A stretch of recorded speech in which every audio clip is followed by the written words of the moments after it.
Market के महारथी segment में आज के गेस्ट हैं गुरमीत चड्ढा, और एक और मार्केट के महारथी हैं जिन्होंने आज दिन भर सबकी नज़रें अपनी तरफ खींच रखी हैं, वो है रिलायंस इंडस्ट्रीज। तो आपसे गुरमीत हम बातचीत रिलायंस इंडस्ट्रीज के साथ ही आगे शुरुआत करते हैं।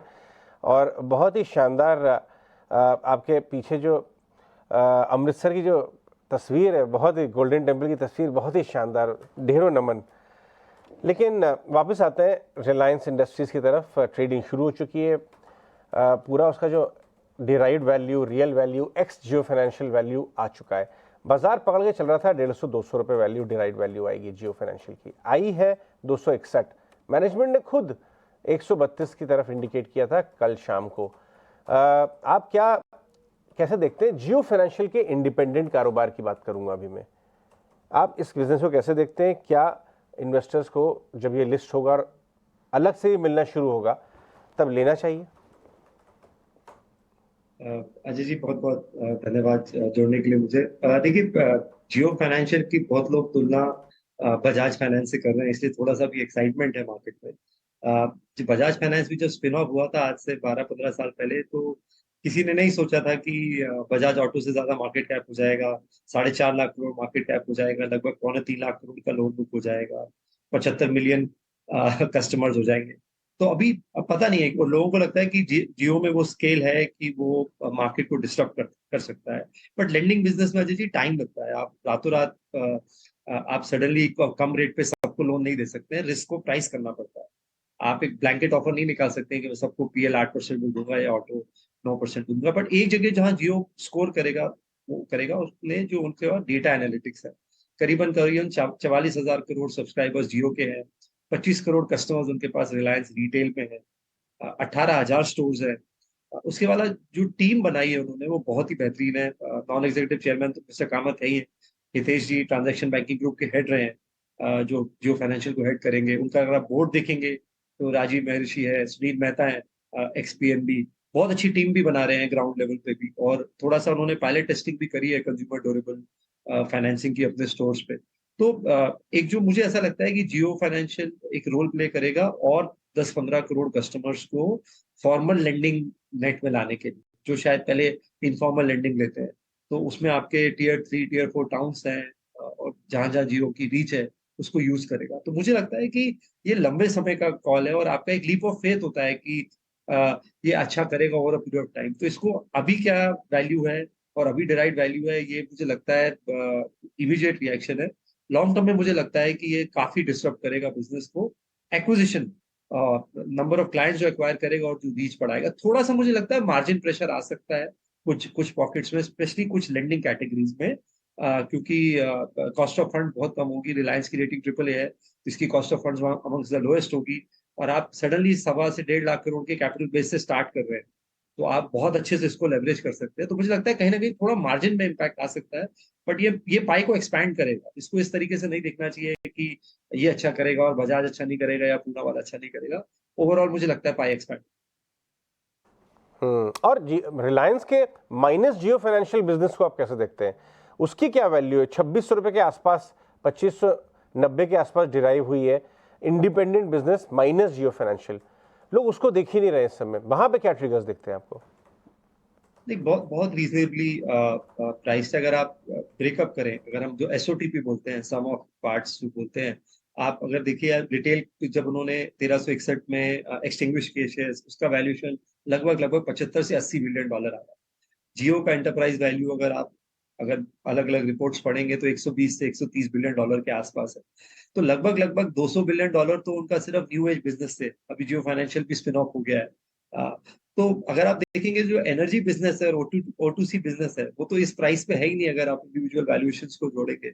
हालांकि काफी और पैरामीटर्स होते हैं, होल्डिंग कंपनी डिस्काउंट होता है। तो मुझे लगता है अभी रिलायंस में और वैल्यू अनलॉकिंग होनी है जी। आपको इवेंचुअली रिटेल और जियो की भी डीमर्जर और लिस्टिंग देखने को मिलेगी। वो बहुत केपेक्स कर रहे हैं न्यू एनर्जी स्पेस में।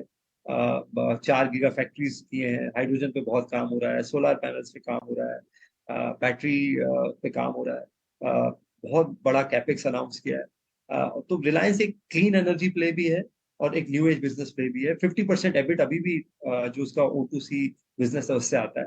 तो और रिलायंस को आप देखिए, 2300 से 2800 की रेंज में रहा है लगभग 2 साल। तो उस नज़रिए से भी देखना चाहिए। रिलायंस कंसोलिडेट करता है, एक पैटर्न है रिलायंस का। तो मुझे लगता है कि दोनों बिज़नेसेस में वैल्यू है। रिलायंस में अनलॉकिंग होगी अगले मेरे ख्याल 2 से 3 साल में, और जियो फाइनेंशियल को आपको थोड़ा और लंबे समय के हिसाब से देखना पड़ेगा। एक अच्छी क्रेडिट साइकिल में जज करना सही नहीं होता है।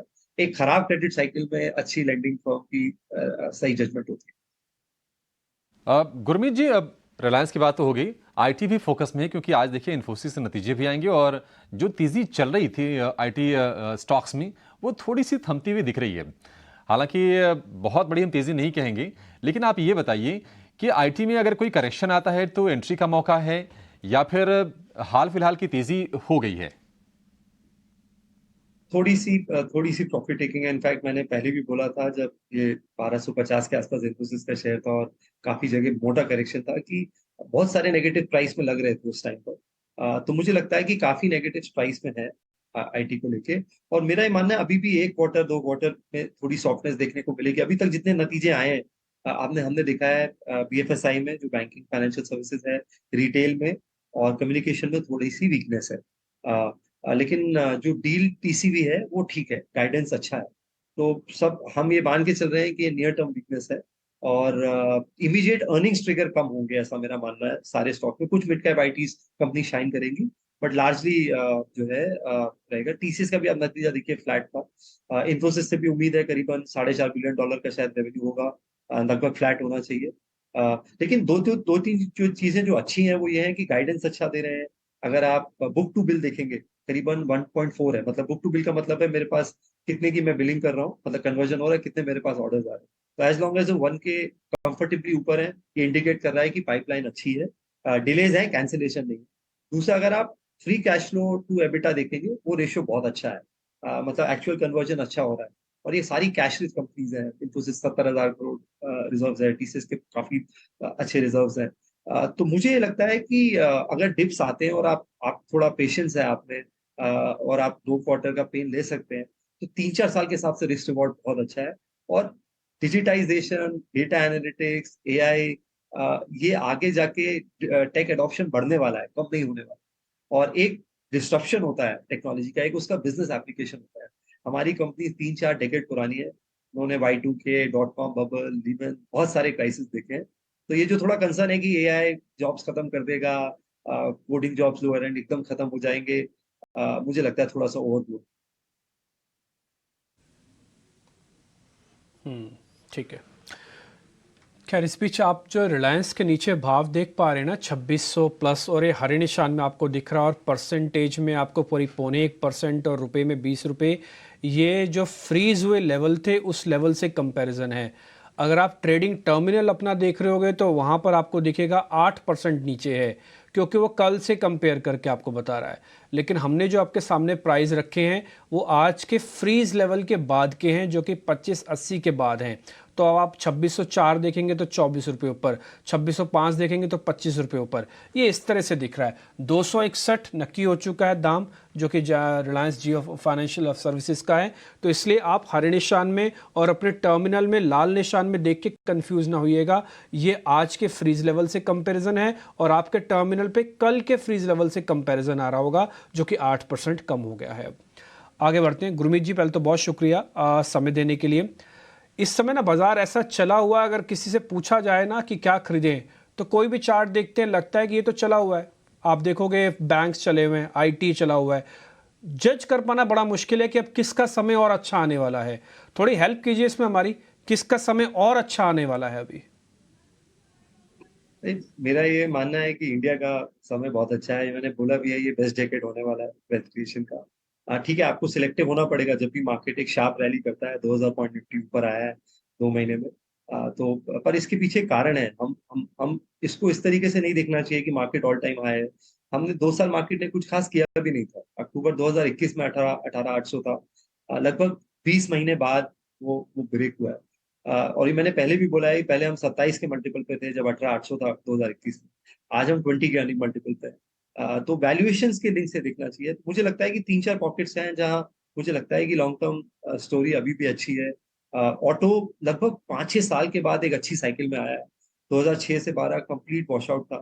तो अगर आप कुछ उसमें स्पेशली जो कार सेगमेंट्स है, इसमें दो बड़े ट्रेंड हैं। एक जो मल्टी यूटिलिटी व्हीकल्स और एसयूवी की तरफ मार्केट जा रहा है, तो वहाँ एम बहुत अच्छा कर रहा है, कुछ हद तक टेमो भी अच्छा कर रहा है, बट टेमो में बहुत सारे पार्ट्स हैं। रेंज रोवर बहुत बड़ा पार्ट है, JLR। तो एम इतने रनअप के बाद भी 16 टाइम्स के मल्टीपल पे है। कम से कम 7-8 बिजनेस उन्होंने एग्जिट करे हैं, तो कैपिटल एलोकेशन स्ट्रैटेजी सही है। सैंगयोंग एग्जिट किया है, काफी सारे बिजनेस एग्जिट किए हैं। 3-4 बिजनेस में अच्छा टर्न अराउंड किया है, इंक्लूडिंग जो उनका एग्रीकल्चर मशीनरी बिजनेस है। और मुझे लगता है कि ये साल रूरल इकोनॉमी पे बहुत फोकस होने वाला है गवर्नमेंट का। 4 स्टेट इलेक्शंस हैं, अभी थोड़ा फ्लड्स रिलेटेड सिचुएशन भी आई है, तो आपको एमएसपीज, कैश ट्रांसफर्स, फर्टिलाइजर रिलेटेड बहुत सारे इनिशिएटिव्स देखने को मिलेंगे जो बूस्ट करेंगे।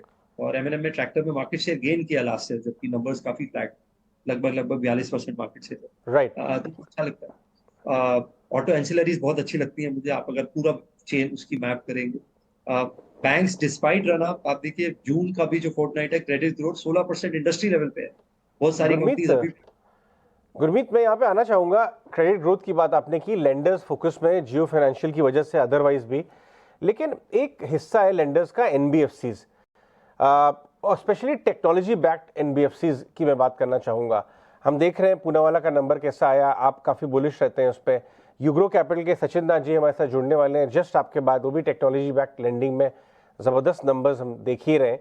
और इनफैक्ट अगर हम देखें, कल मोतीलाल ने आपका माइक्रो फाइनेंस पे एक बड़ी रिपोर्ट निकाली, वहाँ हाई ग्रोथ है।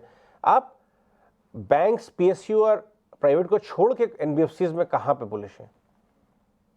तो मैं दो दो पॉकेट्स में अजय कंस्ट्रक्टिव हूँ। एक तो जैसा आपने बोला, जो फिजिटल लेंडर्स बोलूंगा, खाली डिजिटल नहीं बोलूंगा, क्योंकि मैं मानता हूँ कि ट्रेडिशनल क्रेडिट अंडर राइटिंग बहुत इंपॉर्टेंट है, क्योंकि लेंडिंग में एक एबिलिटी टू पे होती है, एक विलिंगनेस टू पे होती है। तो टेक्नोलॉजी का यूसेज है, बट विलिंगनेस टू पे जो है वो सिर्फ टेक्नोलॉजी नहीं निकाल सकती, वो आपका जो फीट ऑन स्ट्रीट होता है ग्राउंड पे, वही रिसर्च करके निकालता है। तो एक मैं पूना वाला है, मैं बजाज फाइनेंस को भी लेके भी रीजनेबली कंस्ट्रक्टिव हूँ। लोगों का अपना नजरिया है, मेरा ये मानना है उसको आपको पी के बेसिस पे देखना चाहिए, प्राइस बुक के साथ साथ। और वो एक स्पेंडिंग, कंज्यूमर स्पेंडिंग प्ले है। चोला मुझे बहुत अच्छा लगता है। दूसरा, मैं सेकंड सेगमेंट पे जो हूँ, जो नया कस्टमर्स को क्रेडिट में ला रहे हैं, जो क्रेडिट क्रिएशन कर रहे हैं, जिसमें माइक्रो फाइनेंस है, अच्छी एनबीएफसीज हैं, 5 स्टार है, क्रेडिट एक्सेस ग्रामीण है। फिर इसकी एक सब सेगमेंट है अफोर्डेबल हाउसिंग। हमें होम फर्स्ट बहुत अच्छा लगता है, बहुत अच्छी मैनेजमेंट पे डिग्री है। सरफरेशी एक्ट जो है होम लोन पे 15 लाख पे लगता है, मतलब आप पोजेशन ले सकते हैं, तो एनपीए रिकवरी बहुत बहुत स्ट्रांग है। माइक्रो फाइनेंस में आरबीआई ने अभी मार्जिन पे जो अपर कैप था वो हटाया है, तो अब आप रिस्क को प्राइस कर सकते हैं। तो ये बहुत बड़ा रेगुलेटरी चेंज है, इसकी बहुत लोग चर्चा नहीं करते हैं। और बहुत अच्छी जो छोटी एनबीएफसीज हैं, बहुत अच्छे अच्छे पॉकेट्स में, जैसे यूपी बिहार को अनटचेबल माना जाता है, जबकि अभी जो एनपीए नंबर्स आए हैं, surprisingly one of the lowest आए हैं उस पॉकेट। वुमेन लेंडर्स पे कुछ एनबीएफसीज खाली फोकस करती हैं।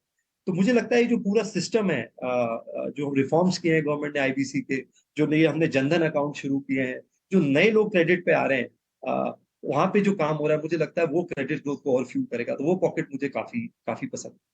गुरनीत जी, बहुत बहुत शुक्रिया आज हमसे बात करने के लिए। बात